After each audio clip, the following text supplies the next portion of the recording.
तेरे पास मैसेज आया कि आपका ये इस में एक्टिवेट हो गया। 7,37,000 तीन अकाउंट से लगभग 45,000 49,000 इस रेशियो से निकलता गया। कानपुर में एक बार फिर साइबर ठगी का मामला सामने आया। इस बार साइबर ठगों ने एसजीएसटी के डिप्टी कमिश्नर को अपना शिकार बनाया है। हमारे साथ बात करने के लिए डिप्टी कमिश्नर राजकुमार जी हैं। उनसे हम जानेंगे कि किस तरीके से उनके साथ साइबर ठगी हुई। सर, किस तरीके से आपके साथ साइबर ठगी हुई और कितने की हुई है?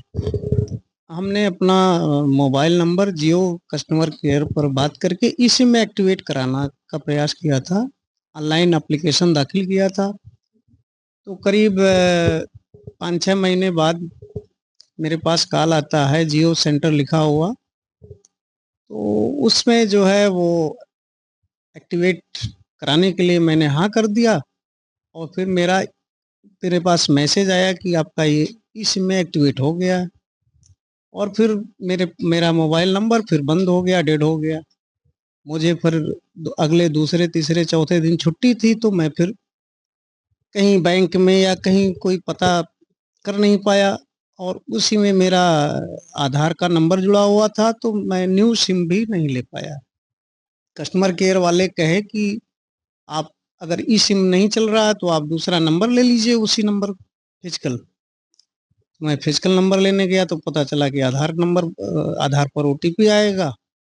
और ओटीपी के लिए मुझे फिर वो अपना मोबाइल नंबर चेंज कराया और फिर तब न्यू नंबर लिया। और तब न्यू नंबर लेते ही करीब 3 दिन 4 दिन लग गया। और उस पीरियड में यूपीआई के थ्रू पैसा बैंक से निकलता गया, नियर बाई 45-49,000 पर ट्रांजैक्शन।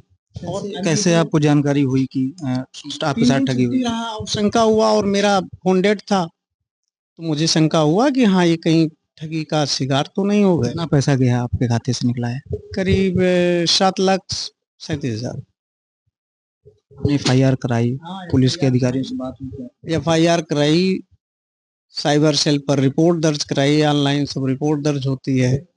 और फिर वहाँ सूचना दी और फिर कल जो है एफआईआर अल्टीमेटली ऑन रिकॉर्ड में उन्होंने लिया और उसकी कॉपी दिया और ये कहा कि आप एक रिपोर्ट यहाँ कोर्ट में दे दीजिए।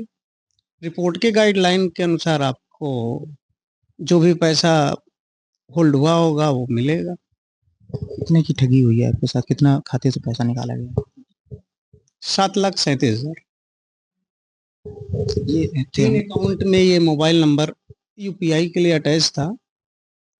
मेरा पर्सनल सैलरी अकाउंट था और मिसेज का है, और 2 अकाउंट मेरे पर्सनल थे, एक और घर का अकाउंट था। तो उस हिसाब से 3 अकाउंट से लगभग 45,000 49,000 इस रेशियो से निकलता गया। 50,000। डिप्टी डायरेक्टर जिन्होंने बताया कि सिम एक्टिवेट करने के बहाने जो है ओटीपी आया और इसके बाद उनके खाते से पैसे कटे। हालांकि पुलिस में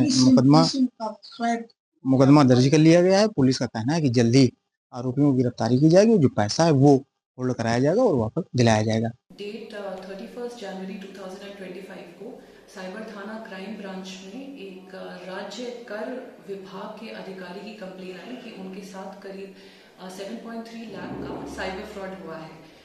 मॉडस ऑपरेंडी ये है कि पिछले साल नवंबर 2024 में उनको एक जियो कस्टमर केयर जैसे नंबर से कॉल आता है, जिसकी डीपी में भी जियो कस्टमर केयर का फोटोग्राफ लगी हुई है। तो उनको लगा ये सही कस्टमर केयर है, जिन्होंने उनको बताया कि आपका ई सिम एक्टिवेट होना है, जिसके लिए उनको व्हाट्सएप पे एक लिंक भेजा गया, जिस पे क्लिक करके उन्होंने ओटीपी दिया है और उसके बाद उनका फोन हैक होके 2-3 दिन के लिए बंद हो गया है, जिस बीच करीब 7.3 लाख का ट्रांजैक्शन हुआ है उनके साथ।